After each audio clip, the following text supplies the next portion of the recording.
Hey everybody, welcome back to my show. I'm foregoing the normal interviews because you've met my guest before. He is a award-winning practical effects artist. He's worked on many movies that we love. Tremors, which is considered these days by critics the perfect script. Starship Troopers, which is still getting analyzed by YouTube videos every year. The Santa Claus, Spider-Man 2, Green Goblin is coming up again in the news, so that's kind of interesting. Of course, the Aliens franchise, Predator. He accepted my interview instead of finally going for that restraining order. Alec, thank you very much for being on the show. Really nice to see you again. Well, it's always nice to be seen because then it means you're alive. So thank you for having me. I think last time we did an audio only interview, and I liked that interview, but I wasn't at the top of my game. You kept hitting me with these great jokes, and I had no replies because I was just Well, so I'm gonna try and be more on the ball with the dad jokes now. I've had more practice. Two girls, they're getting to the point where they are embarrassed all the time by everything I do. Took one of them on a field trip, started singing a song to myself, and she turns around and just goes, "What are you doing?" Which means that I am getting better with my dadism. So, yeah. Well, it doesn't end. I have four daughters. The oldest one is in her 30s. The youngest is 22, and we were all out to dinner, and every one of them at one point or another was aghast at my banter with the waiter, which I thought was super funny. But they were, and then what I can do is I can always pull the Instagram numbers out, and say things like, I know it must be very difficult for you to know that I am beloved by 85.6 thousand Instagram followers. It must really be at odds with your view of me, and I really I feel for you there. It's a disconnect, and of course that just makes them even more furious, which is our goal as fathers. We're and supposed to embarrass and inflame. you got on TikTok too, which my daughters use TikTok, and that's become a thing. So maybe I don't know, like my TikTok moniker, I'll like use their names and just put dad. So everybody knows exactly just whose dad it is. I don't know about I don't know about TikTok. People were saying you should do TikTok. You should do TikTok. And then in retrospect, I realized what they're saying is you should commit 20 to 30 more hours a week of your life to another nonsensical, endeavor. But I did. But I just sort of like moved things over so it exists there and it exists in Instagram. And I don't know what the hell I'm doing. I think I have 900 followers, so it doesn't matter. One of my daughters put up a video of her French bulldog meeting her fiance for the first time, and it's got like 1,000,002 views so far in like a matter of a few days. So I don't know. I don't know how this thing works, but it's a really cute video. Don't get me wrong; it's a super cute video, but it's got an adorable puppy in it. I don't have that. I can't provide that. Well, it's kind of like you have access to the same tools, but you're in a completely different dimension. And I feel like that's the internet all over. It's getting into, we kind of our way of life before the internet was just very singular. Everybody, if there was a movie coming out, everybody was excited about the same movies. That was kind of like the talk of if you were in school or at work, or it would be the talk of that week was, oh, this new movie's coming out, whether it be, I remember being a kid and being excited for the next Indiana Jones movie, and the the celebrities were on Entertainment Tonight, and the news was the news. And now it's like it kind of went from being, oh, wait a minute, suddenly I can have an interaction with these celebrities, and they'll actually respond to me. And then we went from that to like everybody wants to be a celebrity. Now it's kind of like hoop dreams. I don't know if you're familiar with hoop dreams, but it's like you kind of actually, it's like nobody's thinking about, oh, I'm going to be an astronaut or a filmmaker or that. You got all these people, my daughter included. What do you want to do? I want to be a YouTuber. It's like, okay, Like we're It shows you that human beings are really largely motivated by attention and approval rather than actual real contribution. Like if you have those traditional structures of gatekeepers that you need to get through those gatekeepers to be worthy of a national audit or international audience, then you have to do things like, become a scientist or kill John Lennon or whatever. But now you can leapfrog over that. It's democratic. All you have to do is get people's attentions for 15 minutes, right? And then you have a claim. and it's kind of, I understand that, but I think in a way things haven't changed. I think people are starting to realize the the fleeting nature of that. It's like anything. It's like people who do, I don't know, put their lives in danger, like do high adrenaline stuff, like go skydiving or rock climbing or go to drugs or alcohol or something like that. I mean, I even used to joke that every artist I knew was also the singer in a band, and that was before the internet. But I knew why. It's because if you want to create something of real value that people are going to remember for a long time, you have to work and toil at it for years in obscurity without getting any acknowledgement. Also, not really knowing that you are what you create, whether anyone's going to pay attention to it after all that hard work or not. So that kind of instant gratification becomes addictive. But again, it's fleeting. You can get up on a stage or get up on a TikTok and everyone will like it or clap and you'll get that dopamine hit. But then everyone forgets about it right away.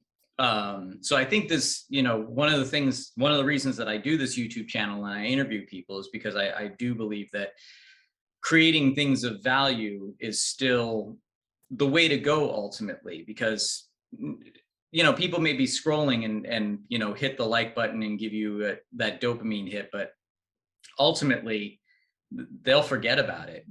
Maybe every once in a while something will become a meme and then that's your status.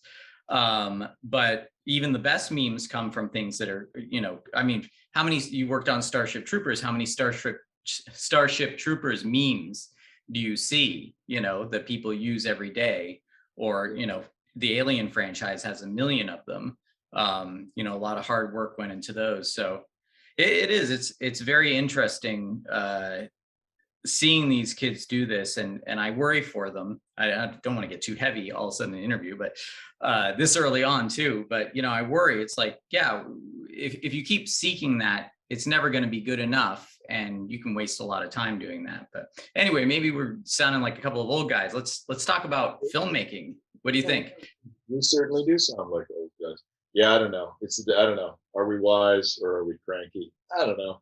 I mean, I've seen you trying for it too, aka H. White Cheddar, lyricist. Yes, yes, that is my rap name, and I've been putting a lot of planning into it. Very little doing, but it's a lot of dreaming because that you have to follow your dreams, and I'm still collating my dreams into my rap reality, which I'm sure is just about to happen. Your mom's spaghetti moment is right around the corner, I can tell. Yes, it is. Yeah. Because you wrote lyrics for a rap, and that kind of brings me around to one of the things I want to talk about. Now, most of the time people ask you about, your career in practical effects, the major movies you've worked on.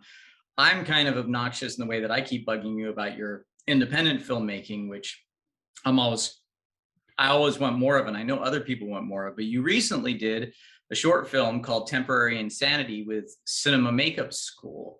How did that come about? Was that just kind of you and Cinema Makeup School wanted to do a piece promoting the school and turn it into something kind of funny and memorable? They actually we've had a relationship with Cinema Makeup School for a number of years, and they're always very interested in feedback from us, like how can we offer students something more meaningful to their careers, their possible careers. So we had been talking they had asked me to be involved in creating a curriculum, and I'm like, well, I'm really not in the. I'm not a teacher. I'm not in that mindset. However, my best experience in a film school was Roger Corman's. My experience at Roger Corman's back in the 80s, more so than my experience at UCLA at the same time, because I had a direct comparison. I was going to the UCLA Film School and I was working at Roger Corman's simultaneously, so I could kind of evaluate the quote unquote real world and then the academic world.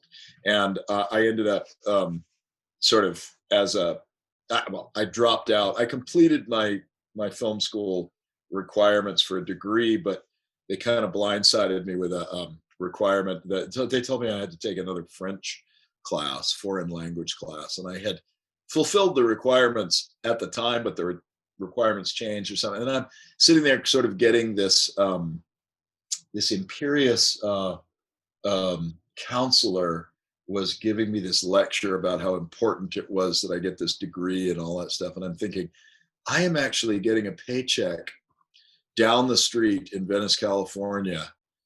I got to get back there because I'm actually I was working on Jaws 3D at the time, but I had a crew of people, right? And I'm like, I got to get back to that, and I think I'm not going to get this degree because I think that I've superseded you. And so I walked away. I've never been called back by UCLA to come speak, or I don't think they are aware that I existed or ever went there. So that's okay. But anyway, to get back to CMS, what I said was, what you really need to do is you need to recreate the circumstances that one finds oneself in real professional situations. So therefore, like if you could make a short film, for instance, where you have professionals as all of the department heads, and then your students as the crew people. So it's sort of a student film, but it's manned by professionals who have professional expectations of the students. And they said, that's a great idea. What do you have in mind? I said, well, why don't we do a short film? And since it is about CMS, we may as well make it promoting CMS. And they didn't argue when I said I wanted to depict them as a cannibalistic cult instead of a makeup school. And so they said, fine. So they, this was, following COVID protocols and all that stuff, which was another good education. It was a good educational thing for me because I had not, since the pandemic happened at that point, I had not worked on a production that had any protocols in place. I hadn't done anything, right, for a while. So it was nice for me to see, oh, this is what you got to do. You got to get tested. You got to wear the mask. You got to, there's things you have to do. And in fact, our director of photography got COVID, had to drop out, and was on a remote device on an iPad, DPing while his camera operator. So it was really interesting. And it was a heck of a lot of fun too. So they were all grad students. So it wasn't like they were beginners, because that's another thing that I said was like, I don't really want to spend time and effort on something if it's the very lowest entry level people working on it. Nothing wrong with entry level people. I just didn't want to do that myself. I think they should do other things first before they do something like this. So it was sort of an experiment, and it was a lot of fun. And nobody told me that I had to change some of the lyrics of the rap. That was a good move, actually. But otherwise, nobody told me what I could or couldn't do. And I got to bring in my friend Jenna Brister to write it, to co-write it, and to star in it. So yeah, she was good. It's funny because I used to temp a lot, and I remember thinking to myself, "There's no way I showed up to a job and start singing." But she sold it. I believed it. Mr. Tingley, I'm Jenna from Uptempo Temps. Your permanent cure for temporary insanity. yes, please have a seat. Welcome to CMS. You did sell it, and that's always the thing, right? Like those kind of characters can be grating, but Jenna actually has that sort of energy. So I'm like, yeah, okay, that's pretty much you. So we'll just have you do you. And yeah. I always like it when actors throw themselves into parts like that as well. I find that it's kind of frustrating sometimes when you're trying to work with actors and they're so focused on being realistic that they come across as bland. I always feel like you kind of have to be at least slightly a little larger than life in whatever it is you're supposed to be to read properly for the story. And yeah, and like you don't want to like force an actor into doing anything that is unnatural to them, you know. Like you got to sort of play to that person's strengths, I think, you know, because I always say like, you know, you can have the less is more idea, right? Which is a fine idea of being understated and being internal. But then, and you have that in Anthony Hopkins, for instance. But then you have somebody like Paul Giamatti, who is very demonstrative and very high energy, and that guy is great as well. And it's a completely different approach to acting. So all my, you know, I got some advice long ago that applies to everything, and I think it's just be interesting. yeah, You know, don't be dull. If you're an internal dramatic actor and you're very quiet and still, that can be fascinating. That can be, you know, if you're doing it right. Or you can be Michael J. Fox in Back to the Future and also be fantastic and interesting to watch. So those are the general rules. Be interesting, entertain, you know, don't be boring. Those kinds of things I always think about. yeah. It's funny just working with actors. I always love it when I find a good physical actor. For my movie, there was a scene that was a character talking to themselves in the mirror, and the actor was so good at the physicality that I just removed all the lines because everything that was there to be said. And you know, I imagine doing makeups as well, it probably helps to understand what actor you're doing the makeup for, and you can kind of help them. I imagine as a makeup artist creating the prosthetics and stuff, you probably create makeups that play to those strengths. I remember, you know, Rick Baker talking about doing the Grinch makeup for Jim Carrey, and Jim Carrey really emoted through that. So I don't know. It's the fun part of storytelling is that emoting and bringing those characters out. I think like with makeup design, you generally try to keep the I call them expression centers, right? Like your brows, you know, are an expression center. This area is an expression. Your eyes are going to remain unaffected, you know, even with contact lenses, they're still your eyes. You know, this area you need to move like not so expressive on the outside of this area, right? So you can do more stuff out here in mass, but try to keep it as thin as possible, like doing weight gain makeups. You don't want to like just push everything outward because then you're killing that expression. You want to make the statement, but push things, you know, that direction rather than forward. So those are the kind of things. And then when you get an actor who wants to wear the makeup, you know, because a lot of times they think of it as drudgery, which it is, but you'll see them come to life when they sort of first get the rubber on them and they move it around. They go, oh, wow, it really moves. And then they just start, you know, they kind of can't take their eyes off of this new face they've got. And you can see the wheels turning, and that's a lot of fun. That's something that I noticed a lot. Was it Mike Myers, not the serial killer, but the actor, when he was doing Austin Powers, some of the other actors would complain if he was being like a really obnoxious character like Fat Bastard, like once he was in that makeup, like they kind of didn't want to be around him because he was a bit too much, because you kind of, I don't know, you feel that. Or Willem Dafoe when he did Bobby Peru in Wild at Heart. I don't know if you've seen that movie, but it's been a long time. He had David Lynch gave him dentures that shortened his teeth, and he's like, David Lynch told him, like, I want to see those on camera. So we had these dentures made, and they were the key to the character. Those are dummies. Dummy. I got those teeth, and it kept my mouth open like this in a way that, you know, I was able to tap into a kind of lasciviousness, you know. You go like this, you know, and all of a sudden you start sitting differently, you know, you start feeling differently. That became the key. It's kind of that's the hook. John Travolta said that he starts with a walk.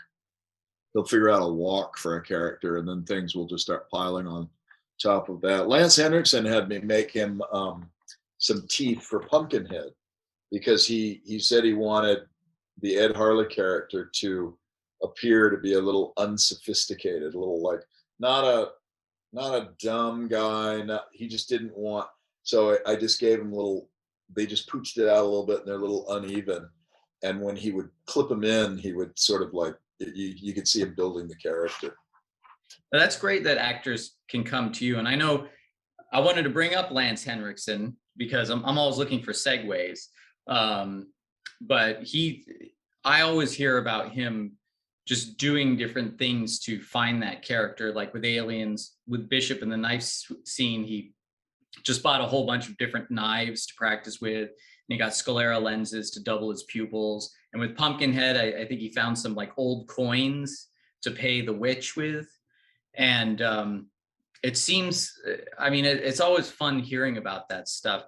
Now, you're friends with Lance Henriksen. You don't just have a professional relationship, but you've had a friendship because you've worked on a lot of projects before, including Harbinger Down, which you can tell I'm still enamored with and still a fan of. And buy the book if you're watching. But quick story.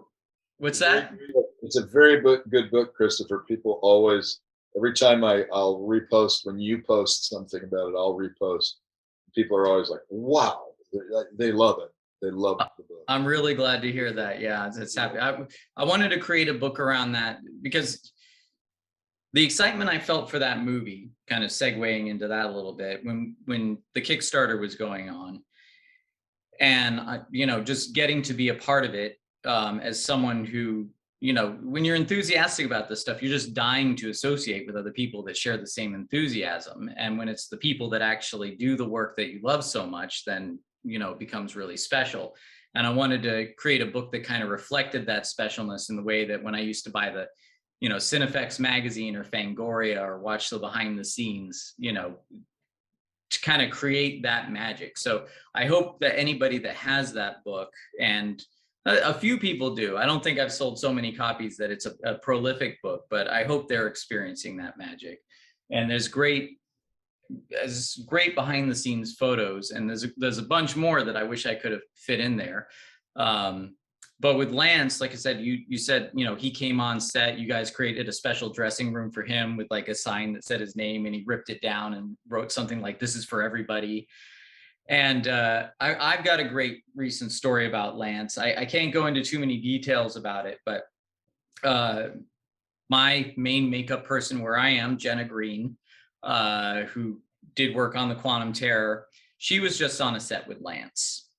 And there was an accident on set, and it's not anything as bad as what we've been hearing about in the news, but Jenna broke her kneecap. Yeah, very bad break, very painful. She had to go have surgery. Lance was on set. The next day, flowers show up in her hospital room from Lance. That's just the kind of guy he is. So I told Jenna, well, you guys are practically dating now.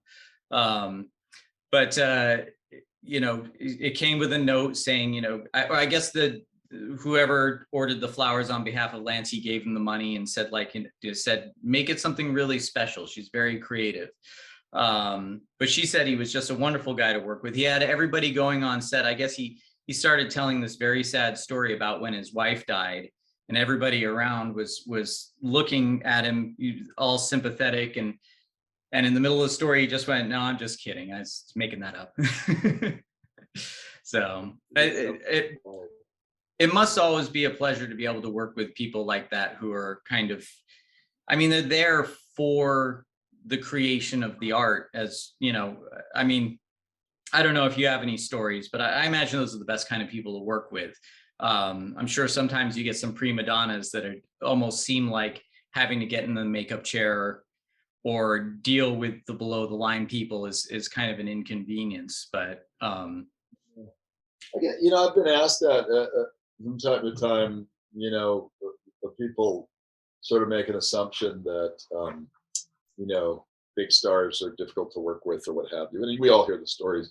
But in my experience, most people who get to a level of success have worked their way to that, and they have had the ups and downs.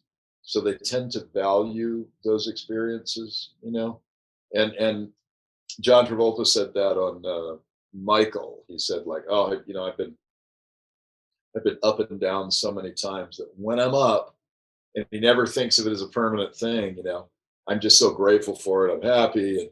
And I remember he was signing autographs, and people, we were shooting on a city street, and so there's some people outside, and he was laughing. He's going, look at this one. And it was from one of maybe the sequel to Saturday Night Fever or something, Staying Alive, was it, or something like that.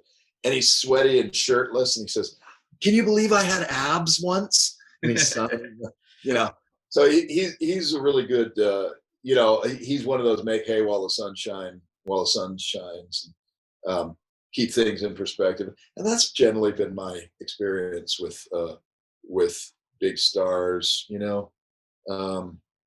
I find like I've probably had more difficult times with producers than I have with stars, because I think producers are not that acting is easy or that it isn't important, because obviously it is, but I think that actors kind of, because they're generally very passionate about what they do, and they've worked hard to get there and all that stuff, whereas a producer is under so much pressure, and it's very easy to kind of succumb to that. Like, I don't want to say you really know a person's true colors when they're under pressure, because what you know is that person who is under pressure in that moment.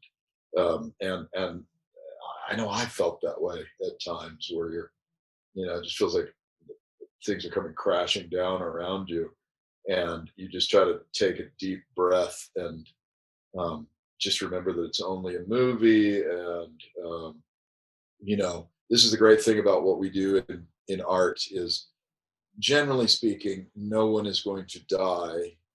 You're not a surgeon, and if you make a misstep, there's still, there's some leeway there. Sometimes mistakes are the best creative opportunities you can have. That's not the case with surgery.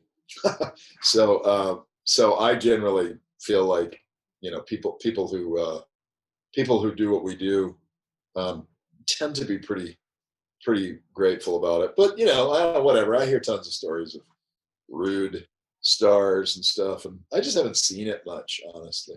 Well, that's good to hear. Yeah, I mean, I was asking more from the perspective of, I feel like it's always great when everybody kind of comes together as a team, because everybody above the line and below the line is working towards the same goal. So, there's definitely situations I've seen where, one individual, like a director who just doesn't quite get the rest of the crew behind them, and from there, there's a hitch, like in everything that they try and do. And other times it's like, everybody's just trying their best, even if it's not because they think the movie's going to be particularly a great movie, they just want to do the best work they can. And when everyone's doing that, it kind of all comes together. I certainly understand the pressure of being a producer, especially because I think sometimes people on set will forget that there's money being spent, that pretty much every minute that goes by is like money running through the camera. And I'm not just talking about film, because we're digital now, but I've certainly felt the pressure of, people who go like, well, we're not going to get everything done today. And like, I can't afford another day. Like, what am I going to, if I get money for another day, that's going to cut into this project making money at all. And so, we're talking about losses. So producers have to think a lot about that. And I certainly over the years have learned a lot about economics. As a matter of fact, economics has kind of weirdly become a big part of this channel, where before I was just talking about the special effects, makeup, or the acting or whatever. Now I am thinking about the numbers and that sort of thing. So I understand when producers kind of get high pressure, but at the same time, like you said, I think if you kind of breathe and relax for a moment and just look at what you have versus what you think you needed, it's kind of like putting together a collage, with all these different elements. You eventually you can figure out how to make it into something good, again, like something of value.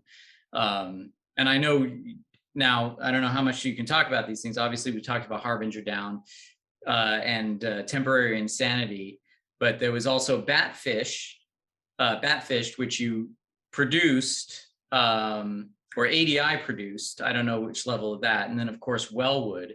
How are things going with those? Did you get the reaction that you wanted out of Batfished, or Batfished was an interesting project because it was my daughter Camille who produced Harbinger, post-production, and through distribution and deliverables and all that kind of stuff.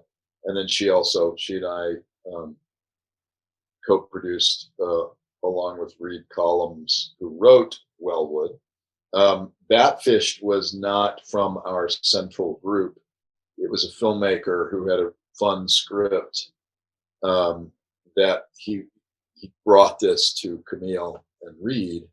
And so Reed directed it, and Camille did the heavy lifting of the producing, and I was sort of executive producer. Very, nearly useless title. Although I did get to do, we shot at ADI, and I got to do some fun blood effects and all that stuff. But so that one, that script is owned by the creator of that, and he stars in it as well. So, but it was a fun project that we were like, yeah, why don't we do that? Let's see what that's like. What's it like to bring in somebody else's project and produce it? And it was a fun experience. Wellwood, we are just finally finishing up. When you do, I don't need to tell you that when you do a low budget movie, you are you're pulling favors, and you're not you don't own people's services and their schedules because you're working in between. They're helping it, and you're grateful for that. So, but that takes time, and it's a much longer process, especially if you're doing something that's got some effects in it and some practicals and some digital stuff. And so we are very nearly at the finish line. It's just in the VFX world currently, but I'm not going to give any projections of when it's going to be done, et cetera. But this was if you build it, they will come sort of concept where we do not have distribution yet, but we're confident that we will get that. So it's coming together quite nicely. That's good to hear. Yeah, I was excited about that, mainly because I was in California at the time of you guys creating, like, I got to see the UFO that is involved with that, and some of the other things that you have, and got to see what you guys shot out in. Was it Louisiana? You went out to Louisiana to shoot it? Yeah. So, without spoiling anything, I just remember Camille showing me, like, hey, look at this. And I'm like, oh, yeah, that looks really good. And you had Adam Doherty, Creature Kid, helping you guys on that. And he's since gone and created his own shop. It's kind of like, I don't know if what is that like? Is that kind of like watching little birds fly the nest and become big birds? Yeah, the words ring in my ear that Stan Winston said, when on Aliens, and he was complimenting Tom and I and how well we worked together. And he said, the qualities that make you valuable to me are the very qualities that will take you away from me. And he may have implanted, maybe that was his way of saying get out. But that's the case with Adam Doherty, is that like a guy like Adam, I think we met him when he was like 16, 17 years old. I always want to say 11, and he corrects me. No, I was 17, 18, whatever. But talented, from the get-go. And we were like, oh, we got to find a place for this guy. And he worked for us for a little while, and then he went away. And it's hard when you're 20 years old. That's how old I was when I started working in the industry. And you're in a sort of an adult world. You haven't necessarily worked 8-hour, 10-hour, 12-hour days, 6 days a week. So it's an adjustment period. But Adam had talent from the very beginning, and he was very responsive. I remember he had done a lot of small things, and they were really good. And I was like, yeah, but we don't really do small things. We do big, giant things. So the next thing I know, he's in our shop sculpting a giant witch hazel character. And I didn't even realize, oh, he's doing this to show us that he can do big things. Until he told me, sometime later. And I was like, oh man, that's really ambitious, right? And really like, oh, okay, I'll show you exactly what I can do. I like that. So Adam was with us for many years, and he's a great sculptor and a great designer. And he has a look that he likes. He can do anything, but he's got a certain look he loves, and it's a really great look. Well, he did his Puglu from Planet P short film, which he got you to star in. Yeah. And it was kind of like I don't know if tone poem is the right way, but it was just a great way to showcase both his camera work as a director and also as a stylized visual effects artist. I mean, he had stop motion, he had matte paintings, he had sets, compositing all together in this wonderful little short film, which he still posts. I guess it's like people are showing it in bars. It's like, I love that. That's really cool. Yeah. Another great thing about the internet is that suddenly if something kind of catches on, it can show up anywhere, and like in this case, it showed up at Hooters. So yeah, why not? That's a great place for Puglu. But when you say, is it like watching little birds fly?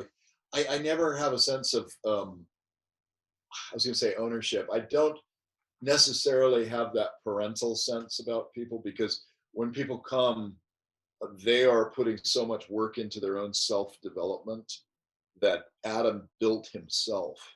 And I provided opportunities for him. It was not unlike Stan Winston. I didn't learn techniques from Stan Winston. We did have conversations about things, about business, about family, things like that. You can't help but have those conversations. But the main thing Stan Winston gave me was opportunity. And that's what I think we did with Adam, is give him opportunity. And whether he was with us or if he was at a different studio, he would be on his same trajectory, because he's self-motivated, and he won't be stopped. And I love that he's got a shop now. I love the stuff I'm seeing on Instagram that he's doing. It's big and bold and fun, and that's exactly what I would hope for him. Yeah, I'm impressed with it. I'm also impressed with he has a sense of kind of and this is something that may sound cynical to some people, but just, he's creating his IPs as well as intellectual properties. These are the things he creates seem like things he can hang on to for a long time, and they'll continue to pay dividends. I think these days it's important to kind of build up a library of things that are yours, that, from grassroots over the years. It's amazing what builds over the years, and time flies so fast.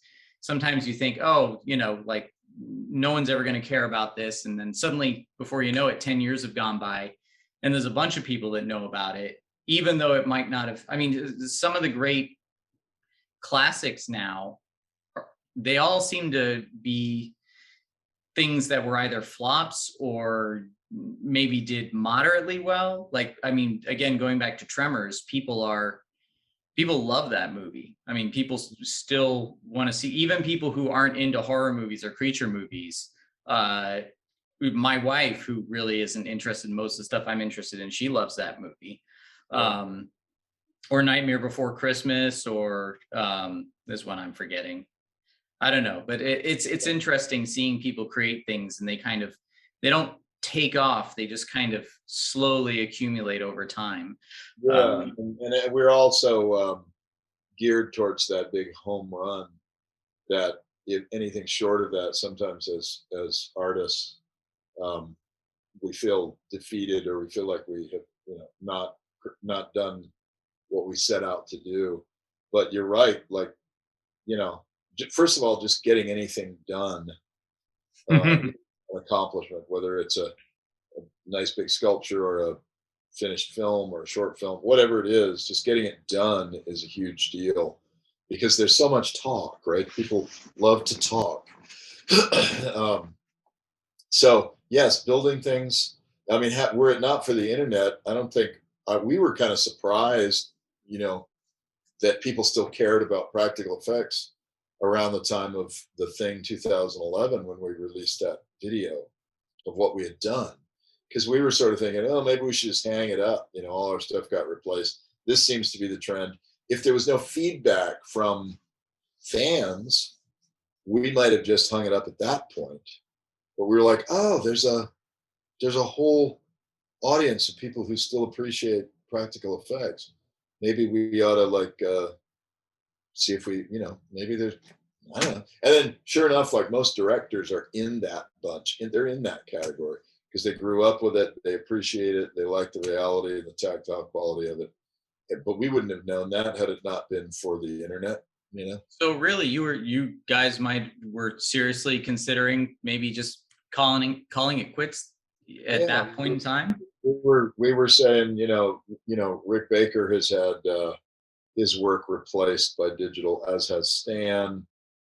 Maybe we're like, wagon wheel makers or something, and we are just, we've overstayed our welcome.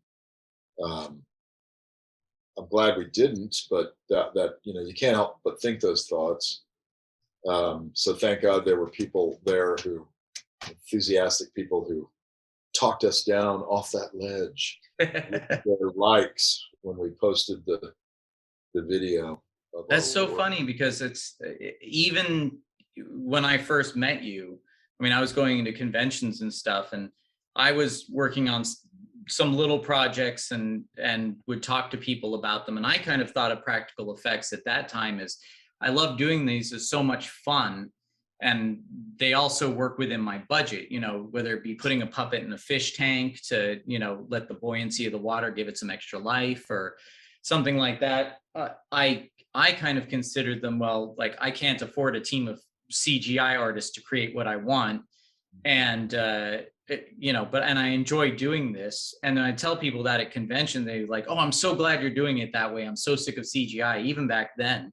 So it's funny how the internet kind of broke a lot of people out of that bubble too. And now with, we're experiencing things like with most famously The Mandalorian, where there's kind of this new way of bringing these LED screens in and having these new like in-camera backgrounds that were impossible before unless you wanted green screen. But at the same time, they're bringing in the practical effects again. I mean, there's suits, they're building robots, they're doing practical makeups. And it seems now, and you correct me if I'm wrong, but now that we are seeing kind of a decline in movie viewership and things are moving over to video on demand, and people are more interested in investing in series rather than just movies, it seems to me like it's actually kind of advantageous to have these things on set again. Are you finding that, are there more people coming to you and kind of more interested in this hybridized way of working? Are we seeing it evolve, or is this wishful thinking on my part? No, I think it's the way it is. I think, I credit Jon Favreau with the Mandalorian decisions because he's a fan of practical. He believes in it. And also Werner Herzog, who called everyone cowards for considering replacing Baby Yoda. That's just, I love that story. That's so great. But yeah, no, we're getting a lot of, as I said, there's no shortage of directors who value practical effects. It is the decisions are made at the studio level to override that or to go along with it. And I think now the studio is starting to go, oh, we like that we don't have to spend that much money on this stuff because it is cheaper practical effects, and a lot of people don't know that. They assume that because it's rare, it must be that much more expensive, but it's not. It's a mindset, and it's a pipeline issue, and it's the fear that the studio doesn't want to pay for it twice. They don't want to build something and then get audience reaction cards or whatever, and then they have to reshoot scenes, but they can't easily rebuild that stuff, whereas they can more easily manipulate existing digital assets. So that's an advantage of the digital over the practical work. But I am seeing it more and more, and people boldly, VFX people now say, "Oh yeah, please, we would love to have a practical component here." Whereas when VFX was taking off, there was a much more aggressive kind of campaign on the parts of VFX companies to absorb and do all the work, and they would actively, talk directors and creatives out of using any practical effects because there was so much money in it, and they've got to justify their overhead and all that stuff. So they would, it was table scraps for us, from time to time. And now, what I'm really enjoying working on moderate budgeted films where there's still plenty of resources to do good stuff, but they don't have the resources to spend $20 million on digital. So that's when they tend to come to us, and they're looking for a more total practical solution. But as you say, I'm not a big fan of a strict practical solution. I think that's just as dangerous as a strict digital solution. I think if you can overlap and use the tools wisely, then you will fool the eye a little bit better and support the story as well. Yeah, the combo is really what I'm a fan of these days, just because, well, mainly because I work with a lot of miniatures, trying to create bigger worlds than I would have. I mean, and it's just amazing to me. I mean, I'm doing things here in Texas by myself that would have had whole crews behind them. And sometimes when I'm working on them, I'm doing a lot of work and going, oh, I wish I had a crew behind this. But, just the ability to go like, we like this miniature, we like this prop or this creature, and then, we can incorporate it. And like you said, that it seems like the series have smaller budgets than some of the movies that we used to work on. And it seems like the blockbuster is kind of, it's not over, but they're being a lot more careful with it now. You're not going to see so much spending $250 million in the hopes of doubling that return or something like that. Now they have to be a bit more cautious, but there is more money in these shows and series. And even with the LED volumes, I mean, they got Phil Tippett to do some stop motion stuff, and they built some miniatures, and then they did, projection mapping onto 3D models. So those miniatures didn't have to be all crafted in the computer. They were handcrafted and then kind of brought into that world so that they could play with them in real time on the set. I mean, that's just so exciting to me. Yeah. And, with you, again, like I said, the sets you've been on recently, and, the reaction, sometimes stuff gets leaked. I mean, by the studio. Sorry, I was petting that cat and I got a cat hair in my eye. I know you can't talk about Predator or Prey, but there was this video of it was a Mr. H, who's still yet to do 10 Somersets on solid ground despite his name, but he was looking over a leaked video of well, I think it wasn't leaked, like illegally leaked or whatever you call it, but like the director put out this guy in a bear suit. I don't know if you guys had anything to do about that, but just the enthusiasm of that reaction. I don't know. There's just so much exciting stuff going on, and I'm seeing the audience be excited about it as well. Do you go on these sets and see what these people are doing now, and think about, if you're going to do another feature film yourself, and do you think about applying these methods? Sure. Generally what I'm thinking is like, how do you make low, because really, the arena that I've worked in where as a director has been ultra low budget, low budget, ultra low budget. And so I keep thinking of ways to make it a sustainable business model. And right now it's not, because it takes you far too long to make the movie. And getting your investment back, investors' money back is, sort of left in the hands of sales agents and distributors, and Who all take their cut on top of that too. And they will get their money. And I've been told this. Oh, the only way you're going to get any of your profits that you've agreed upon contractually is for you to do an accounting audit of the distributor. And then you're like, you got to go to Ukraine to talk to theater owners, and where's my money? So it's like, so so you have to make a really cheap movie that looks really expensive. And everybody always wants to say, oh, like the Blair Witch, just do like the Blair Witch. Well, like the Blair Witch is one of a kind. I mean, they talk about it as if it's just do that. So there's a lot of, bring me the Blair Witch's brooms, and then we will make a ton of money off of your efforts. So, I'm interested in direct distribution. I'm interested in, how do we bring down the cost of movies? Because basically for me it's fun. It's a blast to make low budget movies. I love working my day job and building effects. All right. Sorry. Okay. So I was complaining about the process. I'm trying to come up with a sustainable way of doing it. So it's not just a hobby. And so that I can go to investors and ethically say, here's what we're doing, and we're going to do our best to get you your money back, instead of just sort of saying, we're going to make a movie and hope for the best, Yeah, that's absolutely, there's no point in doing it if you can't see a return, because otherwise you're losing your money, you're losing other people's money.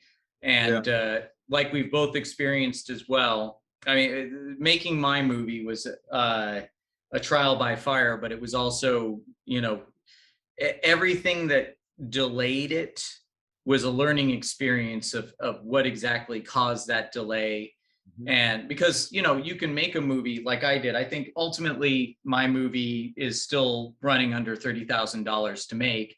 And I think it did a great job with it, but that money still is running out, because then it becomes time.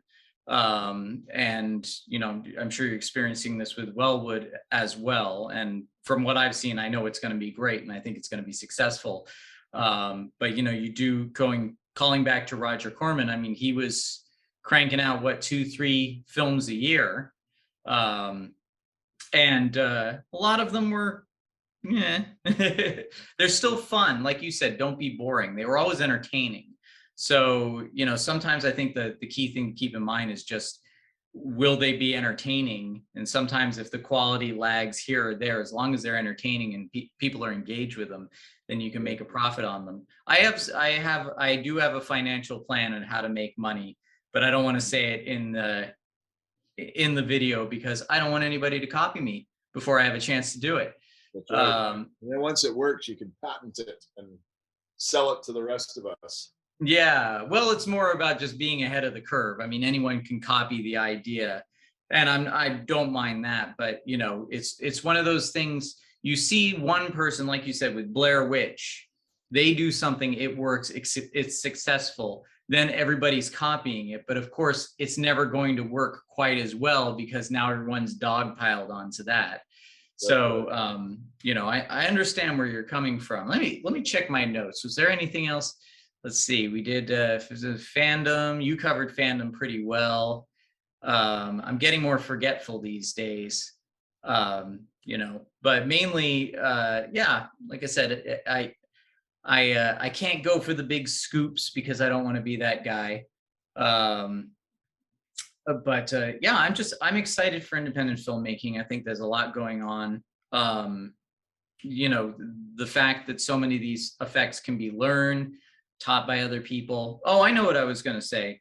Just going back to, you know, with Harbinger Down, I think one of the things that I said to you quite some time ago when you were making it was, I want to make my own film. And if you can't be successful at it, then I don't have any right believing that I can be successful. And you were successful. And therefore I decided, sure, I can do that. And I think, you know, just keeping it going, keeping creating stuff. I mean, I think ultimately that's really what we're here for, is always making something, always creating something that has some meaning or value to other people and inspiring them to go and do it. I want to give a shout out to someone named Esteban Uno, who messaged me after I released the trailer for my film, which wouldn't exist if it wasn't for your film. And he said to me, what did he say? Let's bring it up here. Yeah, he said, you made me want to do this. And I was like, great, that's fantastic. You know, I hope he doesn't blame me if he loses money doing it, but you know, just the fact that you create something that has meaning to people in that way that they want to go and create it. Or even, you know, you've got the Green Goblin above you in your frame there. And even though you didn't get to do that makeup, you did the helmet, you know, it's weird to me, like, what, 20 years later, maybe it's not that long ago. Oh, who knows when Spider-Man came out, but you know, now they're doing Spider-Man No Way Home and they're revisiting all that stuff because kids grew up with that and now they're adults, and to see it come back, you know, it seems to really resonate. It seems to have some meaning that's still being acknowledged. Yeah, I dug it in Ready Player One when Goro looked like our Goro from the original Mortal Kombat, and then a chest burster came out of him. I thought that's pretty cool. That's like right there. So I had something to do with some iconic pop culture things that still, you know, people have warm feelings about. It's a really great, great for me, you know, considering I never ever really thought about looking backwards. And now, you know, you're at a point in your life and your career. I've literally done this for 40, going on 42 years. Wow. So it's kind of nice to look back, but you can't get too comfortable. Lance Henriksen is really great about that, about not being too comfortable. He says, you know, whenever someone says, what's your favorite role? He says, the next one. I like that attitude. It keeps you young. It keeps you alive. You said something. Oh yeah. And it's good to be an inspiration to people, but it does come, like you said, like, oh, I hope Esteban doesn't blame me if, you know, he loses money or right. So therefore you cannot do this stuff because you want to make money. I want to find a way, like sustainable to me would be break even, right? And that's a very low bar for business, but a lot of businesses lose money. They lose money for years before they become successful. It's not an easy thing to do. It's a form of entrepreneurialism, making films. And it's always inherently risky. But it is fun, man. And it's like, if you think back on it to when you were a kid and you used to make videos, I used to make Super 8 movies. And it was just a blast of a way to hang around with your friends and work on a project. And almost the end result is you can't control it. So you're aiming for something professional, something, as you say, that will have value both emotionally and in the marketplace. But if you fail at that and have a great time, then that's pretty good. You have to like take what you can get in this field. I think the ultimate thing for me would be to either be, you know, like a graphic novelist or a novelist, just write. There's no overhead. There's no commitment from other people. You can just simply write something and then put it out in the world. People read it or they don't read it. And what you've done is you've enjoyed the process and you've put your creativity concepts into something, you know. Yeah, I think, well, 2 points. One, I think paradoxically, like you said, if you try and chase the money, um, purely for the money, there's easier ways to make money than making movies.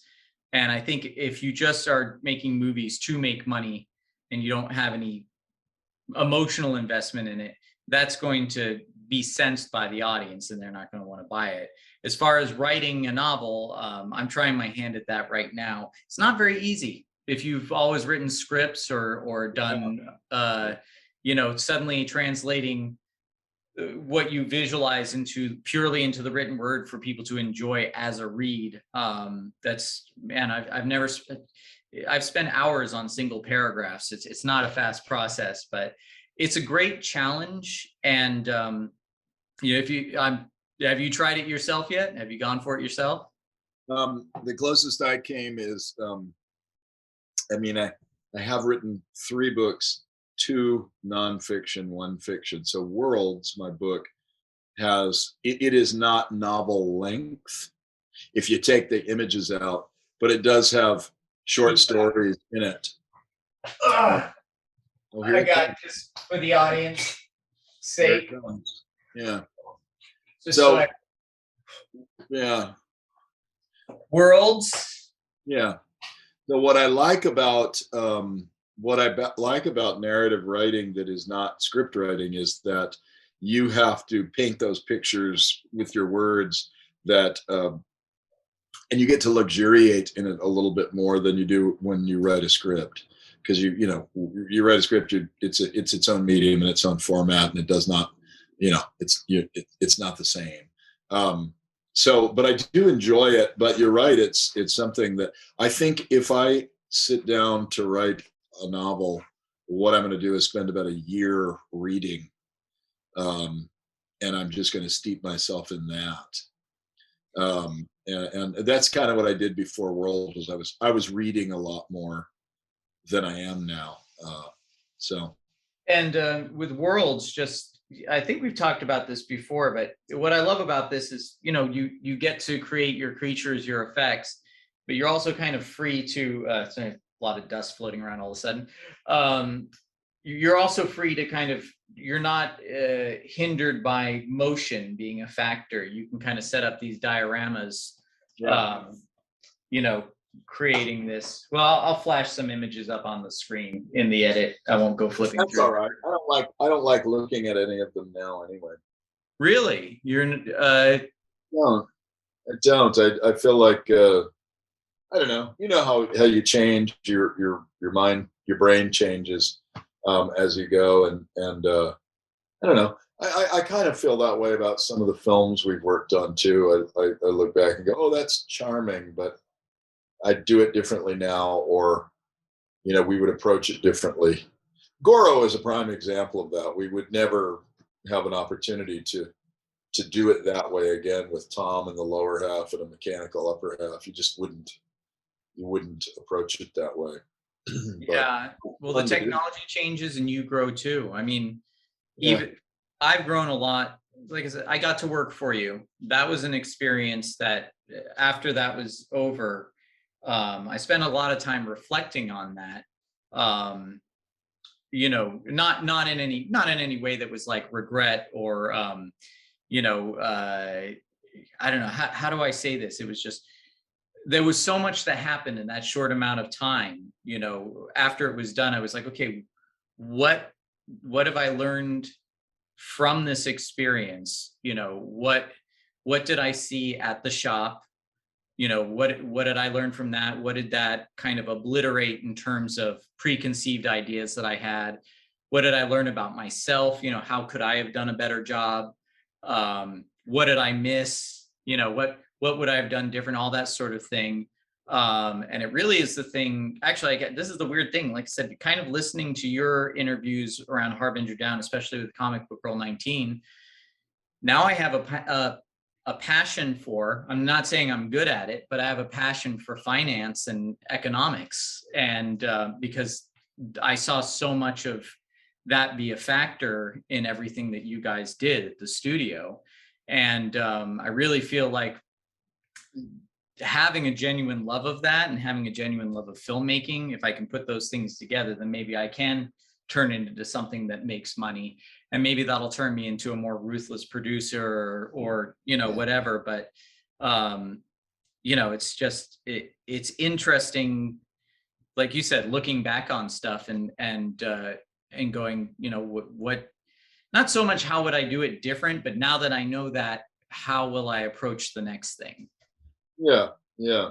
And I like what you've been doing too. I like when you talk about economics, because I think that that's one of the things that people don't talk about enough. They, you know, a lot of this is what I like about CMS as well. They say, like, we have enough instructors, we have enough, we can do demos of sculpture techniques and all that. Is there other? I'm like, there are so many other things that don't get talked about that are very important to students, to young people who are getting into it. I was really grateful to the first AD on Tremors. His name is Mike Tapuzian, and he's a real laid back guy, funny sense of humor. But he was, as you know, the first assistant director is tasked with keeping the movie moving, right? They got a schedule to make, right? And this guy did it he never had a furrowed brow. He did it in an easy way. And I remember once, as an illustration of that, we were like setting up a worm or something. We were kind of like being boisterous. We were excited. We're young, and we're doing the work, but we're also laughing and having a good time. And he walked over and he said, "Hey," he pulled out a piece of paper and a pen, and he said, "Let me show you something." He said, "I know you guys are working, but it also sounds like you're not working. And you got producers over there." And I look over and there's some producers, with their arms crossed, staring at it. He goes, "Let's do some math." And he says, "We have X number of crew people at X dollars a day, right? So this is how much it costs to run that." And it was like, I don't know, it was thousands of dollars, even on a relatively small crew, thousands of dollars per day. There's a daily cost to making a movie. So let's break that down in an hourly cost. Broke it down to the minute.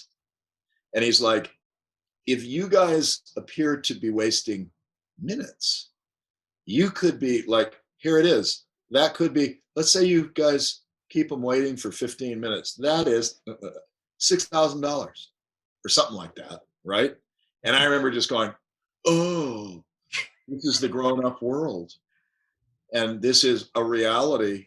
And he's just like, just something to think about. And he walked away, right? And it wasn't like, he could have walked up and said, "Hey, assholes, get to work. Cut the chit chat, get to work," right? With no context or anything. Instead, he took a moment and gave me a lesson. And then I'm like, yes, okay, yes. And the lessons that stick too are, like you said, he could have spent hours yelling at you guys and not making any difference and probably taking away from the budget. So that was I love that. What he did was he invested me in the mission of keeping things moving, in his mission. So he wasn't like, you look around and you're like, I don't want to drag a bunch of people uphill. I can pick out these people, right? And department heads should know this. And I was a department head. And I can get allies on my side. I can invest them in our collective mission rather than being the person in charge who's got to, beat people up to get the result. And I like that. I think that's a better way of leading. If you include people in the job at hand, partly you can do it by, like, instead of telling people exactly how to do something, you give them the what needs to be done. Here's what we need to do. How do you think we should do this? And you start getting ideas, and you'll actually hear things you hadn't thought of. But the more important thing is that you are opening the door to people to stepping into the process with you, rather than being your tool or your impediment. I think that's a bad thing. I think we tend to do that in in big companies and any political movements and all that. They think of people's as either tools or impediments. So you're either in my way, and therefore you are worthless, or worse, I should hate you, or you are a tool that I can use to accomplish something else. And either one of those is it's not pleasurable for the person, and it takes away any real motivation for you. And you're not really looking at people as people; you're looking at them as objects. So I think the more you can, I don't know. I think that's a better way to run a project. But at some point, you still might end up being the screaming person going, "You son of a bitch, you're fucking me over." And if you get to that point, and I have gotten to that point, please, I urge all of your listeners, viewers, just find a way to do it humorously. Stan Winston was great at that. He could do it. He could turn it into a joke, and you go, all right, I get it, I get the joke. Please stop with the joke, and then you don't like harbor the resentment of having just been dressed down in front of your peers. Well, I remember I was interviewing Evil Ted, the fabricator, who he made his own movie. He also worked, I think, on Titanic with James Cameron. And he used to say to himself when he worked for James Cameron, I'm not going to, when I direct my own movie, I'm not going to yell at people like this. This is bull. I'm going to treat people better. And he said, by day 3 of his own movie, he was yelling just like James Cameron, because he could see the money flying out the window. And I think it's really great in terms of, this is one of those things, like I said, when I was working for you, I didn't think to ask about this stuff. I was thinking about it, but I didn't know how to express it out loud, because a lot of it was around the time of the Fox collectibles, the art pieces and that sort of thing. So mainly these days, it's kind of unsettling to see, because we have people who love this stuff like we love this, but there's also, I don't know, I feel like it gets taken too far, to the point of people are kind of infantilized, where, they kind of have to go like, okay, we love this stuff, but let's, think about the real world applications, just even when it comes to just paying our bills, or, there are plenty of people I see who are like, I'm so broke all the time. I'm, this and that. And I understand that. I've been through that struggle, but then they'll post online, like, I just bought this, $350 collectible. And I'm like, well, that's why you're broke all the time. And the other side of me is going, don't say that, because when you're selling collectibles, you want them to buy them too, Yeah. So Yeah. anyway, it's hard, because we do have a special bunch of people, the people who work in my industry, and I consider myself to be one of this type of person who has got one foot in one foot on the ground, the other, your head in the clouds, right? You have to have a certain amount of joy and childlike love of this. Otherwise, what are you doing it for, right? Like, if you don't find joy and delight in the same way that you found when you were watching this stuff when you were a kid, then you may as well go work at a regular job. And that's okay. There's nothing wrong with working at a regular job. But if you choose to work in the very difficult freelance world of movies and art, you have to find some way. And we get a little delusional, right? It's like you cultivate this delusion about this stuff because you love it, right? You're in love with something, so you choose to see it in a certain way that keeps you in love with it. But you also have to look, is it an abusive relationship that does the one you love you back? Is it paying your bills? Sometimes I will say to people who would say, like, I've got a job and it's got benefits and blah, blah, blah, but I really want to come down to LA and make a go of working in a creature effect shop. And I say, think very carefully about that, because you could also take your situation, save some money and have projects, right? You could work, you could build things on the side, you could sell things now that there's the internet, right? You can offer your stuff and like Simon Lee, I remember seeing, Simon Lee is a great creature designer. And when he was fairly unknown, he was at Monsterpalooza, and I was looking at stuff going, wow. I was like, you must work around at shops. And he said, no, I'm an IT guy for a corporation, and I'm very reluctant to stop that because I got a kid and we got health. And I was like, you're smart. You're a smart person. And he didn't stop him from putting all those hours in his off hours And now I think he's exclusively, I think he's designing stuff for digital companies and stuff. And that's a guy that did it in a very sensible way, but it takes hours and hours and hours. I don't think people are prepared. Most people are not prepared for how many hours it really takes to break through and become self-sustaining.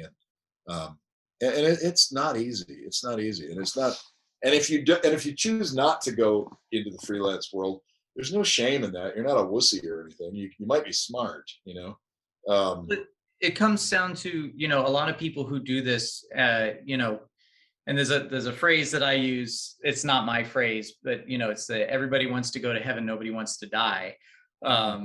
It's the tremendous sacrifices you have to make to make it into a full-time thing can kind of, if it doesn't pay off, it can make you miserable as well. That thing that was fun to you is no longer fun. Yeah, and I think, my thing is, it took me a long time to do it, but I found a job that I'm like, oh, I enjoy doing this job. So I'm not at a job where I'm miserable and pining for the day I can, be a filmmaker. Now I'm doing both. There's a balance between both. And it's like, you're happy because you're not worrying about either side. I mean, you're always going to worry a bit, but, well, the other saying is the best way to ruin a great hobby is to make it a career, right? Yeah. And that's not necessarily true, but it can be. It can ruin things, You can fall out of love with. Yeah, there's a reality to doing it day in, day out, and also having it be your day job and feast or famine, that sort of thing. But anyway, I had a great point and it went out of my head, but I think probably unless you have anything to add, I think we've covered. It's funny, these interviews that I do now, I feel like this is odd to people because most of the time people are going, well, tell us about working with James Cameron or tell us about this or that. It's like, I'll talk to people about anything that they're interested in hearing, but for me, I would rather talk about these sort of overarching things because I don't think that people talk about it that much. You can go on YouTube and see a tutorial of just about anything or whatever, but it's the life of an independent freelance artist is something that doesn't get talked about. The economics of movie making, those are the things that I don't think get talked about quite enough. I don't think they teach enough in school about how our money system works, about or why, or why it works. I mean, and capitalism, like right now, I kind of scratch my head because younger people are just convinced that capitalism is evil, to which I say, well, what are you going to replace it with? If it's communism, you got to really be very familiar with what communism is and what it has led to. And if it's socialism, you have to understand that. And you have to be aware that, what we call socialism here in the United States is not necessarily what it is in Denmark. Denmark and then those countries consider themselves capitalists. Free market with high taxes. That's what they are. It's not really socialism, So you have to really understand. But we failed the younger generation in so many ways. We have stopped teaching about home ec. I remember that. You learn a little bit about the way the economy works. So if you don't understand it and you're unable to engage in it, then you might start going, it doesn't work. It doesn't work for you because you have not been taught to ride the bicycle. It's not your fault. It's a failing of the adult world around you. Well, this is the world of art as well. I mean, so many people go like, well, I want to be an artist and I'll let someone else handle the business. It's like, that's like saying somebody will come to my rescue in the 11th hour because that's how it happens in the movies or something like that. It's the only person that's going to do this stuff for you is you, because anybody that can do it is going to do it for themselves first. I tell young artists that the irony of it is that as you particularly in fine art, as you speak truth to power and as you challenge the system and all that, the irony is you have to be the best capitalist in the world. You have to promote yourself, you have to sell, you have to provide a product that people want. That's the root of capitalism. If they don't want it or there is no use for it, you don't have a job. So you have to come up with something that satisfies the collective, right? Who needs your product or thinks they need it. You have to look at someone like Banksy, or look at the top selling artists. I see that art is like has gone through the roof now. Art collecting has gone through the roof. So you're not going to have that in a system where there isn't much money, where you're reliant on a government to give you a grant as an artist. That's an even worse prospect, you know. Well, that's what I've found is there's a lot of artists that don't want to accept purely that you work really hard on your art. I'm sorry, but nobody wants it, you know. And so they think they go for the grants because it's like, well, I can make money doing what I want to do. But the fact is that just if you're not creating something that people see as valuable, that is desirable, then, you know, that you just can't support that no matter how you fund it. You know, it's got to. That's right. And you can certainly do your art that nobody wants, that's super personal to you. There's nothing wrong with that, but don't expect it to give you any money or to make you a return for it's unreasonable to expect anybody to. You have to. My little warning says unstable, but all right, that's cool. Anyway, I was just saying that Michelangelo did the Sistine Chapel. He didn't want to paint the Sistine Chapel, but he did it so that he could get the commissions to do more sculpture, which is what he really wanted to do. So you're always going to serve some master. You're either going to serve the market, the free market, and provide something that people want.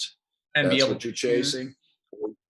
Or you're chasing government grants, and you're going to have some bureaucracy of people who have no taste trying to figure out how to give your fellow citizens money to you, and good luck with that. Or you're not going to serve anybody. You're going to serve yourself, and then you should put aside expectations of making a living off of that, but you can get great joy from it. So anyway, I don't know. Now we're talking like old men who just don't know anything, right?